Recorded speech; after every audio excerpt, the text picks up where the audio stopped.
saya pengen ngizinin suami saya nikah lagi, tapi sakitnya Bib, ya Allah Bib, saya nggak bisa di madu Bib, kalau gitu di gula. Ini Iman kayaknya lagi cari ancang-ancang nih Iman nih. Ini kayaknya pelaminan pertama 3 bulan, pelaminan kedua. Kenapa sih yang setiap perempuan ini nggak terima kalau suaminya nikah lagi? Kenapa? Karena jaminannya surga.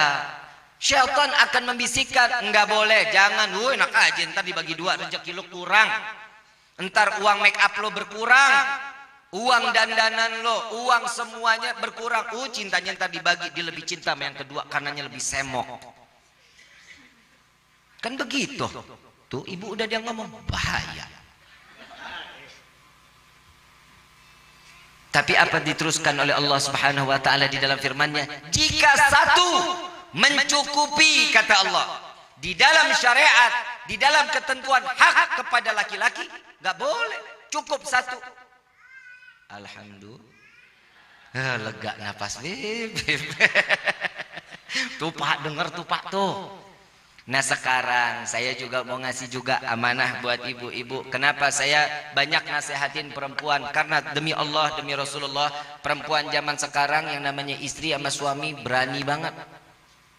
Betul nggak? Melotot sama suami, pulang telat dikit ngoceh sampai subuh. Betul begitu, betul. Saya ngomong banyakin perempuan ini kenapa? Karena di neraka itu paling banyak apa? Laki-laki apa perempuan? Karena nggak ngizinin suaminya kawin lagi. Kembali lagi ke situ. Satu ibu udah pulang, mulai gerah ngedengerin suami kawin lagi. Dikit lagi juga emak-emak pada pulang nih. Terusin ya. Terusin ya. Di neraka paling banyak apa? Perempuan. Apa di dalam kitab Duratun Nasihin, hadis Nabi SAW, di dalam riwayat tersebut dikatakan, saat aku Isra wal Mi'raj, aku diperlihatkan neraka dan paling banyak istri-istri yang berada di dalam neraka. Nah lo, istri siapa tuh? Insya Allah bukan istri kita, insya Allah, amin ya Rabbal. Mudah-mudahan ya ibu-ibu di sini, ibu-ibu yang soleha semua, istri yang taat sama suami, istri yang taat sama Allah, sama Nabi Muhammad sallallahu alaihi wasallam. Yang pertama Siti Fatimah. Kenal Siti Fatimah? Putri tercinta Nabi Muhammad sallallahu alaihi wasallam. Bertanya, ya Rasulullah, wahai ayahku, apa yang membuat perempuan-perempuan atau istri daripada suami mereka itu ada di dalam neraka? Yang pertama, ada yang diikat daripada bun-bunannya, diikat, ditarik oleh malaikat sampai otaknya berceceran. Dan yang kedua, ada yang terikat daripada payudaranya, ada pula yang memakan daripada jasadnya sendiri, ada yang membongkar isi perutnya, makan usus-ususnya, dan ada juga kalajengking, ada juga yang namanya kelabang masuk daripada kemaluannya sehingga keluar dari duburnya, hancur isi daripada perutnya. Dengar nggak tuh? Serem nggak Bu? Ini bukan dongeng ya. Bukan dongeng, tapi ini kenyataan alal haq yang diceritakan oleh baginda Nabi Muhammad sallallahu alaihi wasallam. Siti Fatimah mendengarnya nutup kuping. Siti Fatimah menutup kupingnya sambil menggelengkan kepalanya, nggak sanggup dengarnya. Khawatir dirinya yang akan mendapatkan siksaan tersebut. Sedangkan Siti Fatimah Al-Batul Az-Zahra yang tersucikan dan yang teraman daripada siksa api neraka, masih menangis mendengar suara perempuan seperti itu. Sampai saat itu Siti Fatimah bertanya lagi, ya Rasulullah, tidak tahan aku mendengar daripada ceritamu ini. Aku ingin mendengar apa dosa daripada istri tersebut. yang mereka ditarik daripada rambutnya sampai ke ubun-ubunnya, sampai tercecer otaknya, mereka yang sampai mati tidak menutup auratnya.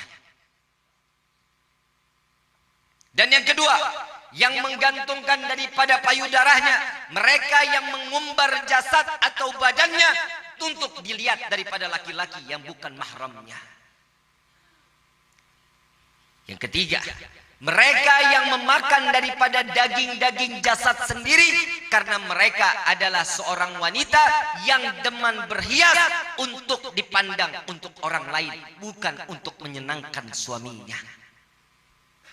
Yang keempat, kata Nabi, kemaluannya dimasukkan daripada kalajengking dan daripada binatang-binatang yang sangat beracun masuk ke daripada alat kelaminnya, keluar sampai duburnya sehingga digerogoti daripada isi perutnya. Mereka yang tidak menjaga kemaluannya. Yang kelima, mereka yang membuka daripada isi perutnya, memakan makanannya daripada isi perutnya sendiri. Mereka yang menceritakan kejelekan suaminya.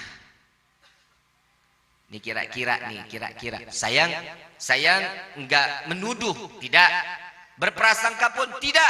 Insya Allah mudah-mudahan wanita yang berada di desa ini Allah selamatkan dari siksa tersebut. Saya nggak perlu ibu jawab, perempuan jawab, tapi renung sendiri. Dari sekian banyak yang diceritakan, ada nggak salah satunya yang saya tidak jaga daripada kehormatan suami saya? Sampai Nabi mengatakan, Bu, Pak, untuk menyampaikan kepada istri di rumah. Tahu nggak sih di dalam khutbah nikah, ya ayyuhalladzina amanu ittaqullah. Di khutbah nikah ada dikatakan di dalam khutbah tersebut Nabi mengucapkan, wahai orang yang beriman, bertakwalah kalian kepada Allah. Karena pernikahan ini untuk menjaga keimanan dan makin taat ibadah kepada Allah. Hukum nikah itu banyak. Bisa jadi sunnah, bisa jadi wajib, bisa jadi haram. Kapan ini terjadi? Sunnah jika, simak baik-baik, jika pernikahan tersebut ingin menambahkan nilai ibadah mereka kepada Allah, maka sunnah hukumnya. Pernikahan hukumnya sunnah. Wajib, kapan itu menjadi wajib? Mereka punya hawa nafsu yang tinggi, berkeinginan untuk syahwatnya nggak bisa dibendung, memiliki keuangan yang cukup, maka wajib untuk menikah. Keuangan yang cukup maksudnya bisa menafkahi, memberikan nafkah lahir dan batin. Kapan itu menjadi haram? Ini yang bahaya. Ini yang benar-benar bahaya. Kita nggak sadar ini. Pernikahan kita bisa menjadi haram jika sebelum menikah mereka orang yang pandai beribadah, setelah menikah dia orang yang lalai kepada Allah. Haram pernikahan tersebut. Mudah-mudahan Allah jaga pernikahan kita. Nah, maka itu minta kepada Allah, ya Allah, panjangkan jodoh kami. Panjangkan jodoh kami sampai ke dalam surga. Jangan cuma sampai di dunia. Suami fitnah, istri fitnah, anak fitnah, mertua, gue bilangin loh.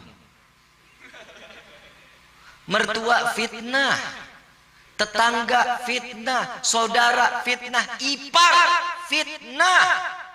Orang yang berani menikah membuka lembaran fitnahan baru. Ini contohnya ini. Ini dia, berani membuka lembaran fitnahan baru. Bukan berarti orang nikah ujiannya stop, nggak ada, dibuka, makin dilebarin. Makanya doanya jangan salah.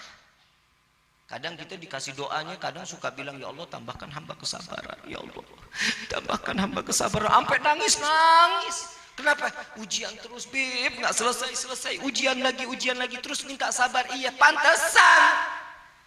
Karena diminta sabar, ujiannya lagi. Sabar lagi, uji lagi. Terus sampai di mana batas kesabaran? Mintanya jangan minta sabar. Mintanya apa? Ya Allah, selesaikan permasalahanku selama di dunia sampai di akhirat. Itu doanya. Ini doanya, ya Allah minta sabar. Besok diuji lagi, nggak kelar-kelar ya Allah. Ya doanya salah. Ya minimalnya doanya Rabbana atina fid dunya wa fil akhirati. kan minta kebaikan, minta diselamatin. Itu doa yang mustajab.